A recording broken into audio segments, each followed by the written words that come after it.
Hello, everybody. Welcome back to another episode of Finding That Next Gear. I have Nicole Donnelly here yet again on my other podcast. Nicole, thanks for joining.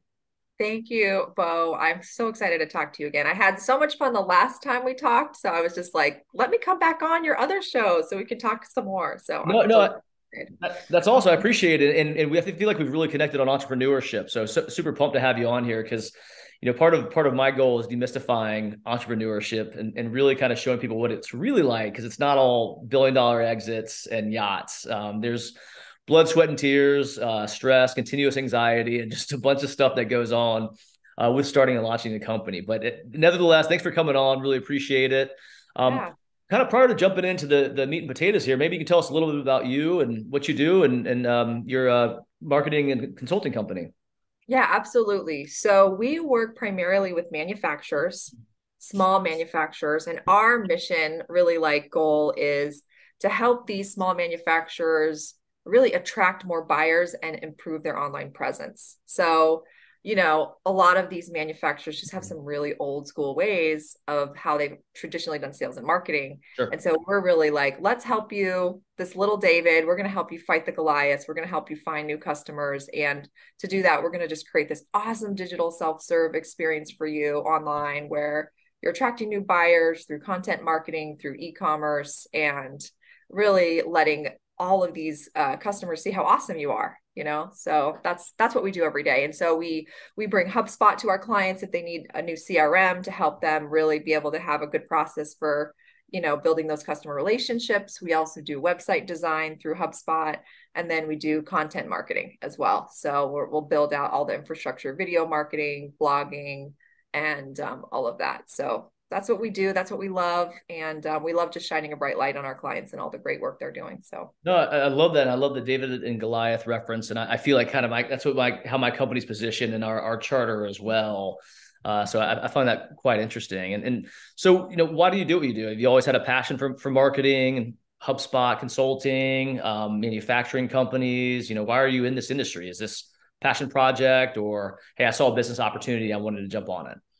great question. So I worked for a manufacturing company in-house doing marketing and was able to literally build their marketing infrastructure from nothing. And it was so incredibly rewarding to see that transformation. And so it dawned on me, I was like, I would love to do this for other companies and be able to help them have a greater impact.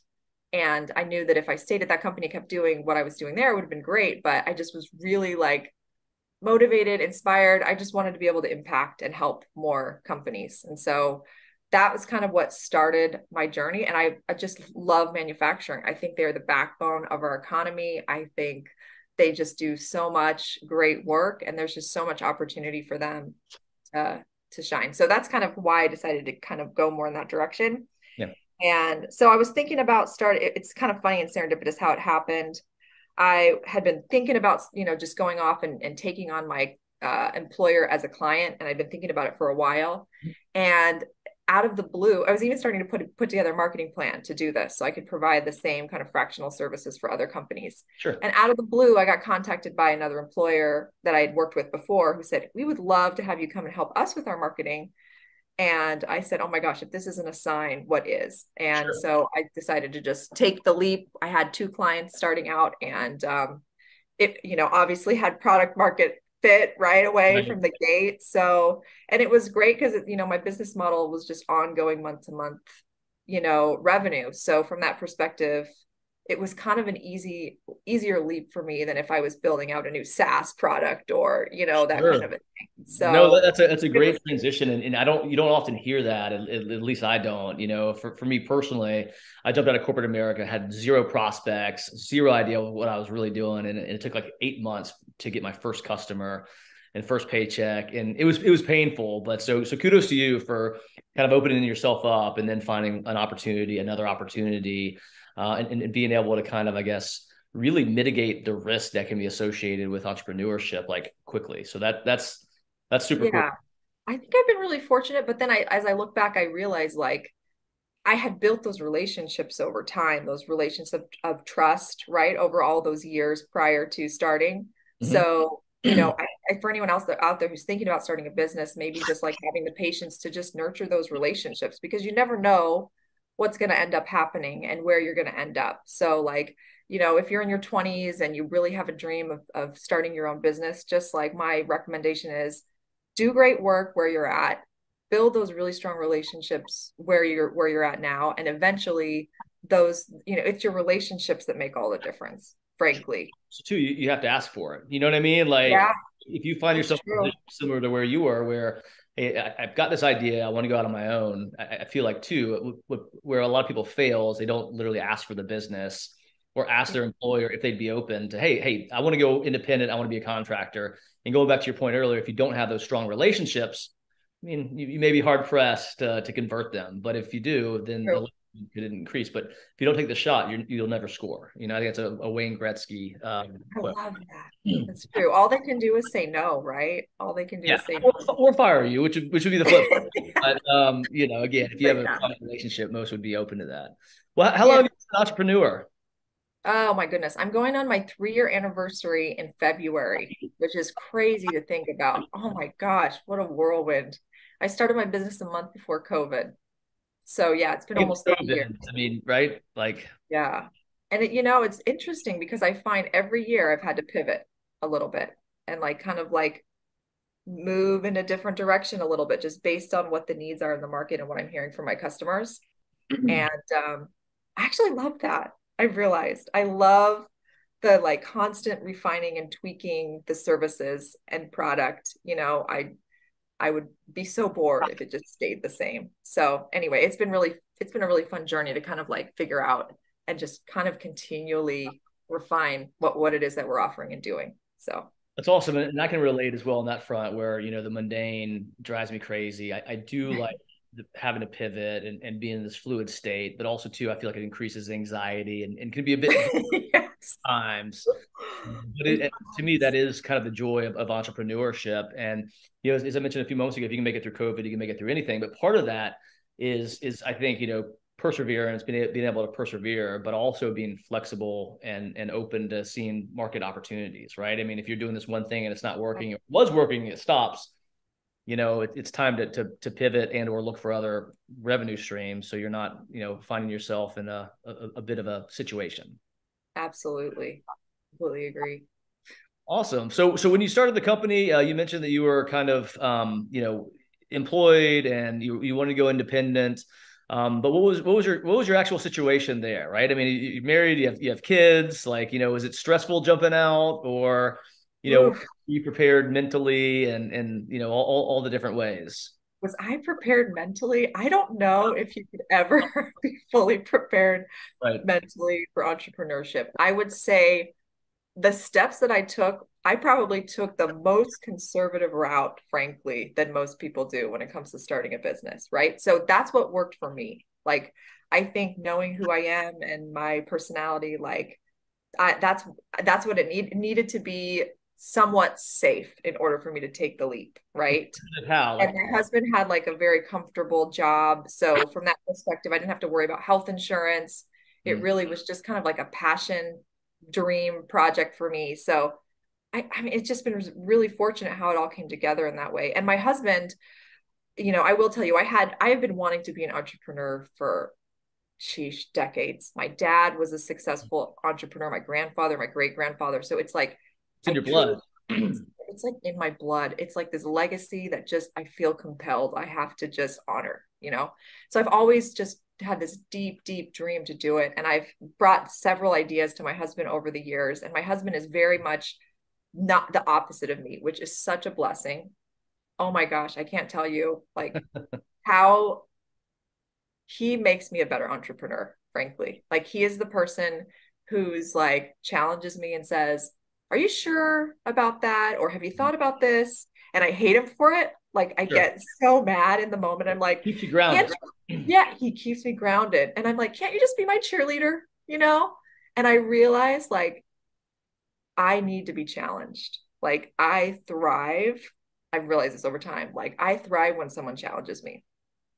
I like, as much as it annoys me, it makes me better.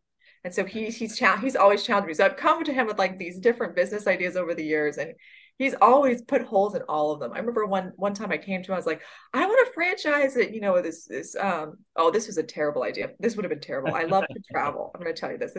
This would have been the most awful disaster.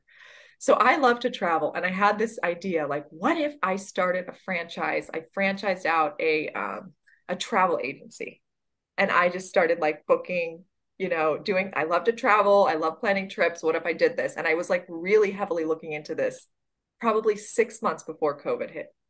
Wow. And my husband was like, this is a crazy idea. What are you thinking? Yeah. This was before COVID. He's like, he was basically like, why would you do this when you're marketing and having great success with what you're doing now? Why don't you just follow that path? Right. Sure.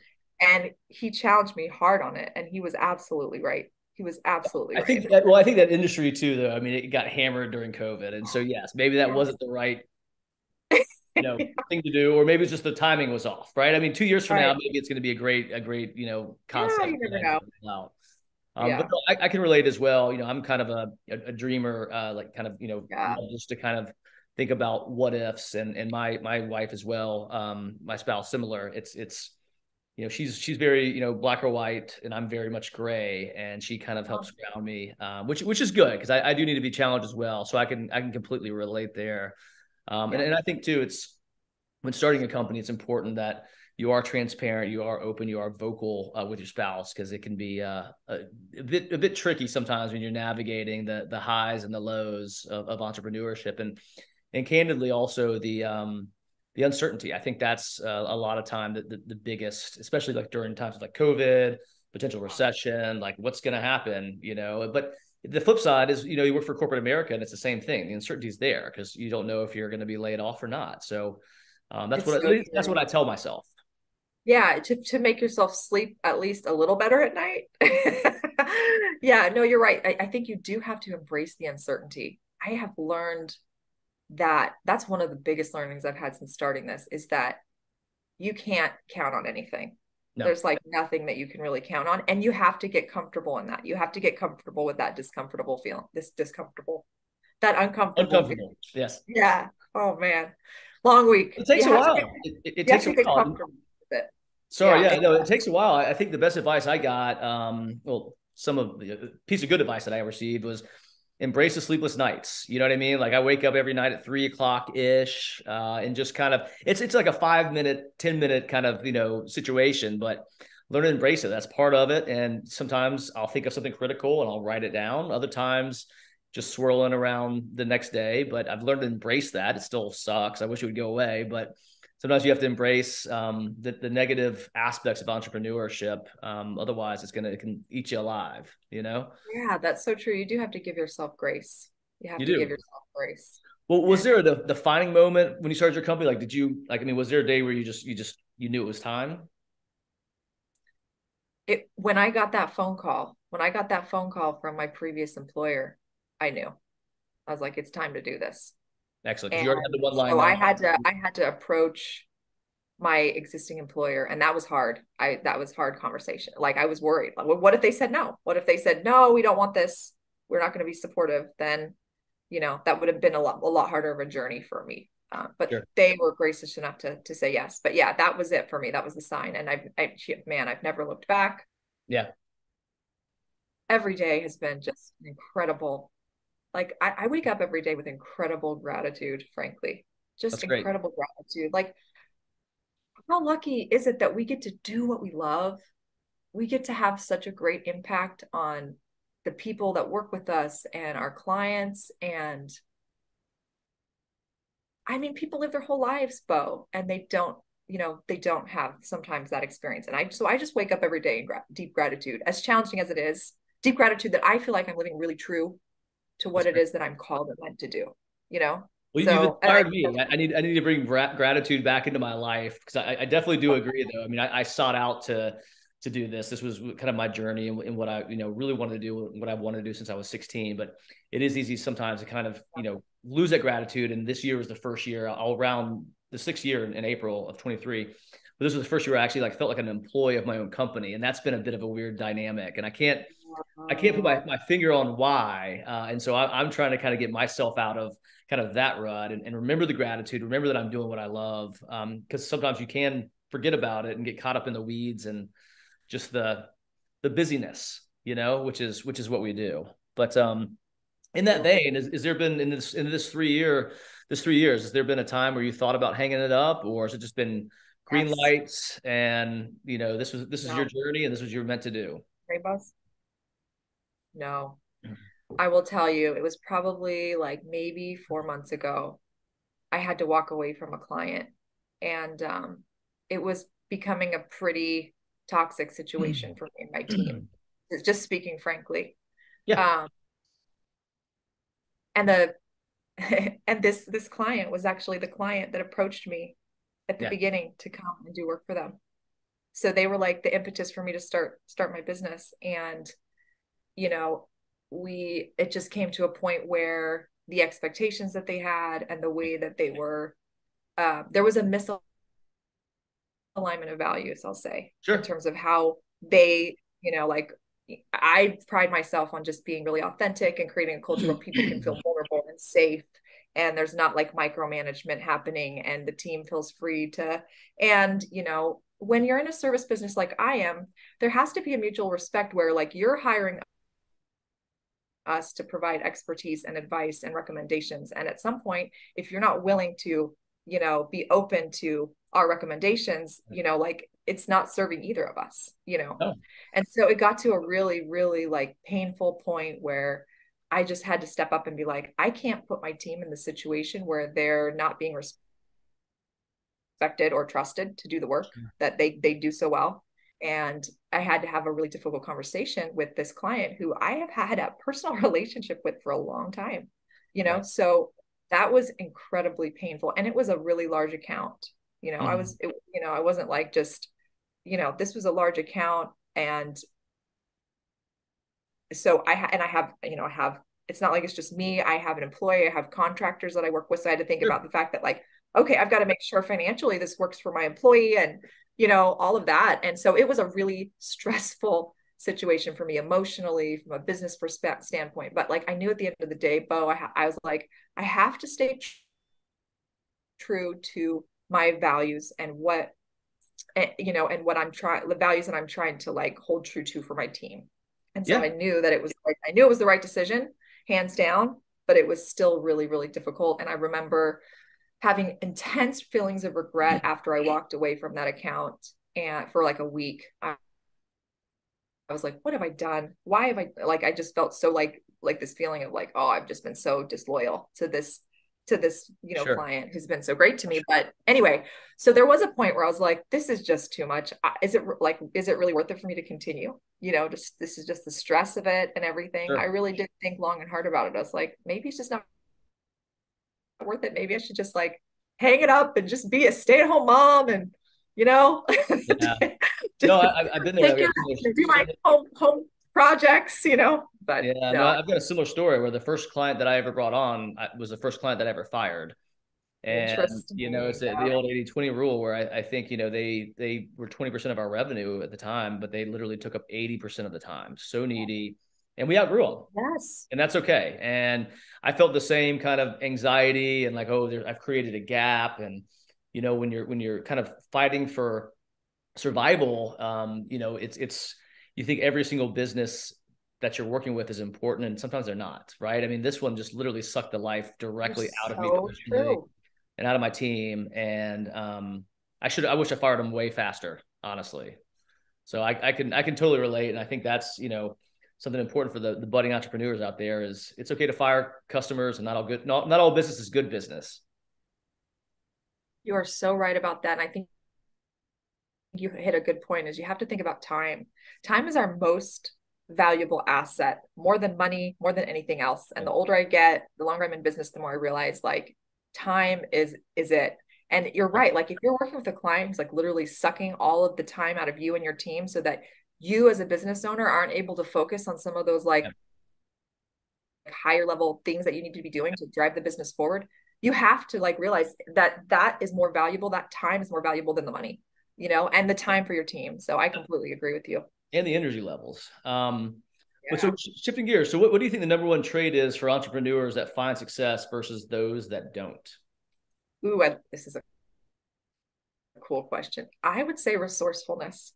Resourcefulness. I think that to be successful, you have to be resourceful. You have to be able to be nimble, to like come up with solutions in scrappy situations when you're dealing with a lot of constraints. You have to be flexible, and that all comes back to resourcefulness. I love it. You have to put your, like, if there's something that you don't know, you have this, you got to figure it out. How are you going to figure it out? Are you going to learn it? You're going to find someone who's going to help you do it. And so I think it's like the ability to just be flexible enough and nimble enough to like, and resourceful enough to say like, here's the problem, here's the constraint. How am I going to get creative here and figure this out? And I think to me, like, that's what's worked for me, is, just trying to like be as resourceful as possible, dealing, because there's constraints in every business. Sure. Identifying what those constraints are and figuring out, okay, how can I come up with a creative solution to this constraint, and being resourceful. And man, isn't it so fun? It's such a cool challenge. No, I think that's a great response, and I totally agree. I mean, especially when you're an SMB and you're typically on a shoestring budget, and you can't afford just to buy all the software that you need. You've got to do the due diligence, the research on like, and I've even made the decision like, okay, I need this software, I want this software, but that's more of like an aspirational, like 3 to 5 years down. Yep. I need to start here. We'll match Exactly. this. Once we grow out of this, we'll move to the next. So I think resourcefulness is an awesome response. So if you could go back, prior to starting 3 years ago and give yourself one piece of advice, what would that piece of advice be? Ooh, that would be find your tribe, because entrepreneurship is a lonely journey. Yes. It's lonely. I would say that was okay. I was surprised by two things when I started my business that I was not expecting. I wasn't expecting it to be lonely. And I wasn't expecting it to be like all consuming, like day and night, like you can't stop thinking about it, Right. So those are the two things I was surprised by. But I think like find your tribe, like, get active on LinkedIn, connect with other people in your industry, get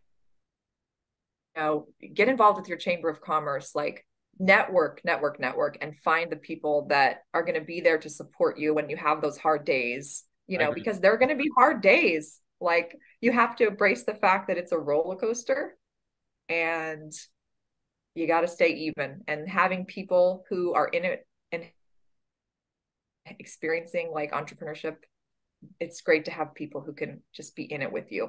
It just really helps. No, I totally relate. And I didn't think about that, the first 3-4 years in, for whatever reason. And I was just kind of on my own. And, most of the people that I'm around have corporate jobs and don't understand, first of all, what I actually do. And second of all, don't understand what it's like to be an entrepreneur. And so, I just find myself not really talking to people. And I've since found some folks that I talk to, and we have conversations, and it's all about entrepreneurship and, the family aspect, the business aspect, and just the whole encompassing thing. And that's been very cathartic to me personally, is having a tribe. And it's funny, when I have these conversations, I'd say, greater than 50% of the folks that I talk to say the same thing, that it's lonely, it's scary. But having people that are in your exact same situation is extremely helpful. So I appreciate that insight, Nicole. Well, let's jump into the lightning round here. 6 quick questions. Give me your best answer. So what's your favorite aspect of being your own boss? Ooh. Oh, this is fun. Well, I get to choose exactly. This isn't a lightning round answer, but I get to build it exactly. That's the way that I want to, in alignment with what my values are. And I have, I get to make this vision come to life. That's what I love most about it. I love leading a team.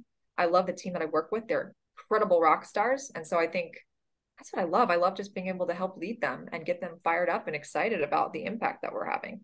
I love that. I love that answer, and I feel the same. It's, leading the charge versus having somebody tell me, hey, you need to do these things. It's like, dude, no, I got it. I'm a self-starter. I don't need that much direction. So I appreciate that answer. Least favorite part about being your own boss? Oh, least favorite part. The buck stops with you every time. And that can be stressful. So if there's a client deliverable that needs to get done, it stops with you. You got to make sure it goes out and gets done every single time. Like, Yes. and so sometimes that's stressful because when you care, and I think as entrepreneurs, we all care. Like we just care so freaking much Right. about doing good work. So that's the hardest part is like, dealing with that, managing that part of it. Yeah, and I Yeah. think too, like decision fatigue. I get tired of just making Oh, decisions all the time, and just want it to be easy sometimes. But oh, what's your I'm so glad you mentioned that decision fatigue because I got to tell you, my daughter, I have an 8-year-old daughter. Well, she's almost 8. And the decision fatigue is so real. Like she sits there and she's in this phase now where she asks questions all day, like throughout all the hours of the day. I can't, it's just question after question after question. And literally I have to tell her like, honey, mommy needs a question yes, break. Like yes, I can't answer any more questions. I already have decision fatigue from work. But I think one thing that's really helped me there too is like as much as possible, because I struggle with decision fatigue, is I try to push decision making down as much as I possibly can and sure. try to empower the team to feel like they can make those decisions so that it doesn't always roll up to me. So, so that's something I found that's really helped me manage that because that's a real problem for me. Yeah, no, I agree. And but for the record, I've got two girls, 7 and 9, and so I'm continuously being peppered with questions, 24/7, and love it. But yeah, sometimes I just tell them like, hey, I'm on break. Like we'll resume in 15, 20 minutes, but I need some downtime. What Yeah. about your biggest success? And then the follow up to that would be the biggest failure. Biggest success has probably been this year. Our company grew 80% this year. It was a huge Nice. year for the company. We took a lot of Congrats. new accounts on. And so I would say that's been the biggest success is being able to scale this year and have that lot of growth, and build a team that can really just knock it out. So I've been really proud of like the culture that we're building, the team that we're building, and the work that we're doing for our clients. So that's been really Congratulations. rewarding for me to watch. Thanks. That's Yeah, great. I'm excited about it. It's been a great year. Yeah, and biggest failure. Ooh, I would say probably my biggest failure would be I lost an account. Um, and this one really hurt. And it was a difficult account because their business was struggling. They were in an industry that was pretty much going through a lot of transition. And so they were in a position where they kind of had to make some hard choices about how they were going to change almost their whole entire business strategy in order to remain, you know, competitive in their Sure. market because there's a lot of shifting and there's a lot of rolling up happening. So anyway, and it just, the work that we were doing, they just came one day and they just said, look, we're going to have to close down shop in like 3 months because Mhm. it's getting so bad. And that was a big failure for me because I felt like we had tried so hard Yeah. to try to get some traction, and get them some more new customers and everything. And we just, all the vanity metrics were there. We did all kinds of video marketing. We redesigned their website and it was beautiful and inbound content. And they just didn't have enough time. There wasn't enough time for them. They had to make the hard decision. Sure. And that was I got off that call and I just cried and I was like, oh my gosh, I failed them. It Mhm. was awful. That was a big failure, but it was a good learning experience because I realized that in future, if I have a client in that situation, I have to realize that I can't do everything for them. Number one, I can't save their business, right? Like I, that's not my responsibility to save their business. Number two, I have to push back. And if that's one thing I regretted is I didn't push on them enough to say, you really need to make a change. I had presented to them the problem. I told them like, this is what the landscape looks like. This is a problem and this is what we recommend, and put together a plan for them, but they didn't implement on it and I didn't push them hard enough. So I feel like that was something I learned in future with my accounts is like, I go in and put a marketing plan together for them. And if they're not adhering to it, I have to push on them. right. I can't just let them run over, and so anyway. Well, that's I mean, that's the kind of, when a failure happens, and we've all had them, you feel bad about it in a situation, but I feel it's really always just a good learning experience down the road, and you learn what not to do. And My Oh biggest, yeah. my failures personally have always led to me making better decisions in the future on how to manage clients, how to manage my time, etc. So yeah, they're tough when you're in it, but a lot of times, if you're so inclined, it can be a really nice learning experience. All right, last question for you. What's the hardest part about having your Yeah. own business? Oof, the hardest part about having my own business is the challenge of it. It's just really hard. Every day is a different challenge. It changes all the time. The needs change, and it's the hardest part, but it's also the part I love the most. So Yeah. I feel like I am crazy because I just love the hard. I'm like the girl that when I go on a hike, I like when the hill comes, I go faster up the hill. Like Yes. when I'm at Orange Theory and they say, okay, it's all out pace now. I'm like, I'm all out. Yeah. So it's just how I'm You got to wired. sprint the hills. You got to sprint the hills, and then you can walk, the Gotta crescent sprint down. the freaking hills. Yeah. Yeah. Absolutely. And I just that's what I love about it. I just love the challenge of it. It really drives me. And it's just how my brain is wired. My brain doesn't shut down. That's I both just a have a blessing and a curse. very, very active brain. It's a Yeah. very active mind and I can't shut it down. So I might as well channel it. Might as well. Yeah. So that's my story. Yeah, both a blessing and a curse. All right. Well, Nicole, really appreciate you coming on. Where can people find Yeah. you?